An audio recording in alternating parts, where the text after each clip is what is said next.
A nice third question here. We're asked to expand this. Probably the best thing to do is to use Pascal's triangle or your binomial coefficients. I'm going to write down Pascal's triangle. So these are going to be my coefficients, 1, 3, 3, and 1. This is for an x cubed expansion. So 3 plus 2 root 5 cubed is going to be 3 cubed, so using the 1, plus 3 times 3 squared times 2 root 5, so I've used the 3, plus 3 times 3 times 2 root 5 all squared, plus 2 root 5 all cubed. That's going to give me 27, plus 27 times 2, 54, root 5, plus 9 times what's going to be 4, so 36. Oh, then I have to square the 5 as well. I'll just write that as times 5, plus 8 times 5 root 5. 36 times 5 is 180. I can just times by 10, divide by 2. So that is going to give me 207. And then this is 40 root 5, so I'm going to get 94 root 5. That's our answer. Oops. Now, to be fair, there is a legitimate argument just for simply expanding it by hand here. Okay, so only raise to the power 3. By the time you do all this Pascal's triangle stuff, it's quite easy to make a mistake there. So just as an alternative, let's do it by hand. I'm going to get 9 plus 6 root 5 plus 6 root 5, so 12 root 5, plus 2 root 5 times 2 root 5, that's 4 times 5, 20. Simplify 29 plus 12 root 5.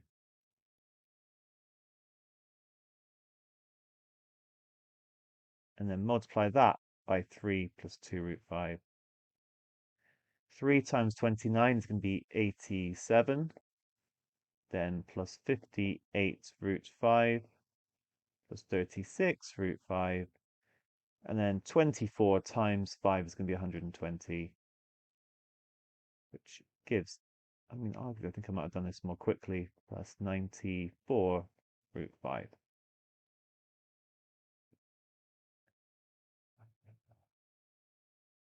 Okay, onwards, we're asked to find the positive integers c and d such that this is true.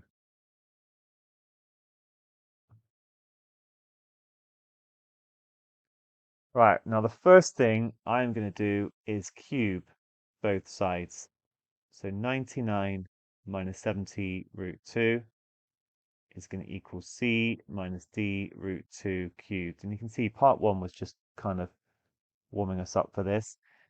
I will go into the binomial expansion, probably easier when we're doing it algebraically.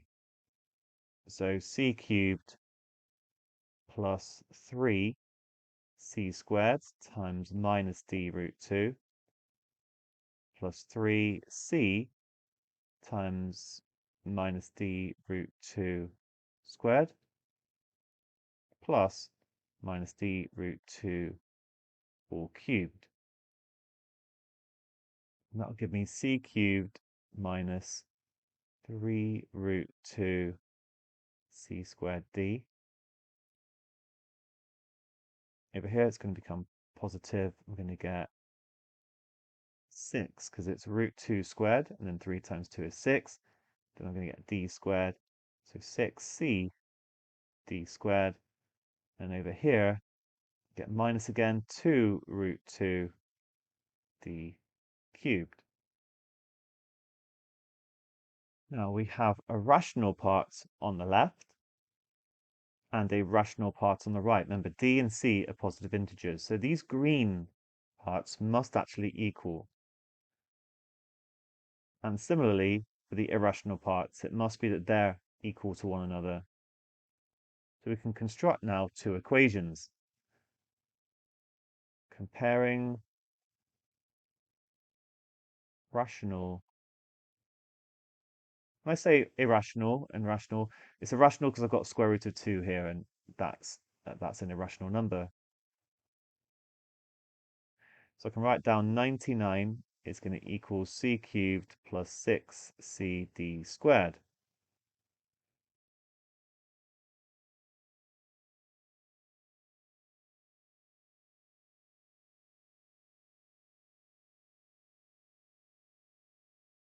Comparing the irrational parts, minus 70 root 2 must equal minus 3 root 2 c squared d minus 2 root 2 d cubed. So hopefully that makes sense. There's no way that it could be anything other than that. We can't be getting 99 in any way by adding these two together because they're both irrational. I can divide through by the root 2. In fact, you can just compare the coefficients of the irrational number that I decided to put it in originally, like in my first part. And then I'm going to times through by minus 1. So 70 is 3 c squared d plus 2 d cubed. Now this looks fairly complicated, but remember c and d are positive integers. And very quickly, the cube function is going to get large. So we can straight away see the c has to be less than 5, because otherwise I'd have 125 plus something. And I can also see to get 99, this thing here is even, so it must be that c cubed is odd. So c has to be odd. Actually, that only gives us one possible option. Well, I suppose one could be true. Sorry, 1 or 3. If you go with 1, it's not going to work out because you'll get 98, which you can't then divide by 6. But if you go with 3, it's all going to check out. So try is a legitimate strategy here, because we've limited it to just a few different cases. So try c equal to 3. Then 99 is going to equal 27 plus 18d squared. This will become 72. 72 divided by 18 is going to be 4. So d will equal 2. Just check by putting it back in to the 71. So 3c squared d plus 2d cubed is going to equal 3 times 9 times 2 plus 2 times 2 cubed, which is 8, which gives me 54 plus 16, which is 70. Brilliant. So we've managed to find D and C. This takes us to part 3. Find the two real solutions of this equation here. This is a hidden quadratic. So you could deal with x cubed. It's not actually going to factorize. I'm going to, just to make things life easy, I'm going to let u equals x cubed. So u squared is x to the 6 and go from there. U squared minus 198 u plus 1 is 0. Okay, you've got two options. You could use the quadratic formula, or you could complete the square. I'm going to complete the square here. So u minus 99 squared, that'll give me this part, and then we're going to need to minus 99 squared plus 1 is 0. So u minus 99 squared is going to equal 99 squared minus 1. Actually, this is a difference of two squares. You could work out 99 squared, but we could do this instead, which is 100 times 98, 9,800. Amazing. That means u minus 99 is going to be plus or minus the square root of 9,800. Okay, let's try and simplify that. I can see some square numbers that are going to go into it. I could write root 9,800 as the square root of 100 times the square root of 98. So that's 10 times the square root of 49 times the square root of 2. So this actually simplifies really nicely to 70 root 2. And therefore u is going to be 99 plus or minus 70 root 2. And don't forget that is x cubed. So x is going to be the cube root of 99 plus 70 root 2, or the cube root of 99 minus 70 root 2. I should always simplify where possible. And remember, earlier on, we actually found this one here.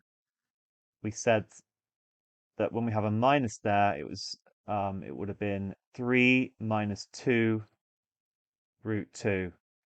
You know, I never actually wrote that bit down, but 3 minus 2 root 2 is the cube root of 99 minus 70 root 2.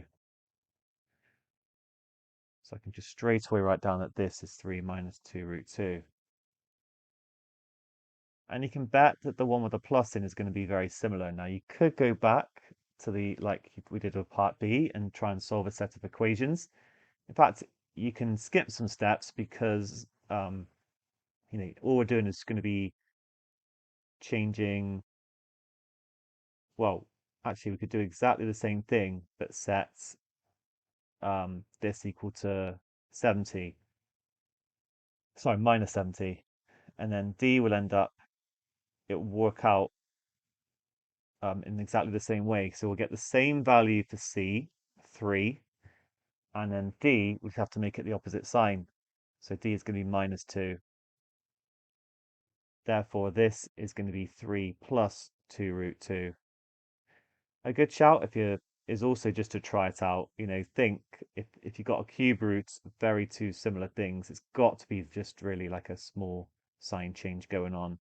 So you could do this, and then you would get 99 plus 70 root 2. That will be expected that we simplify our answers to these, though. These are the two real solutions. Well done.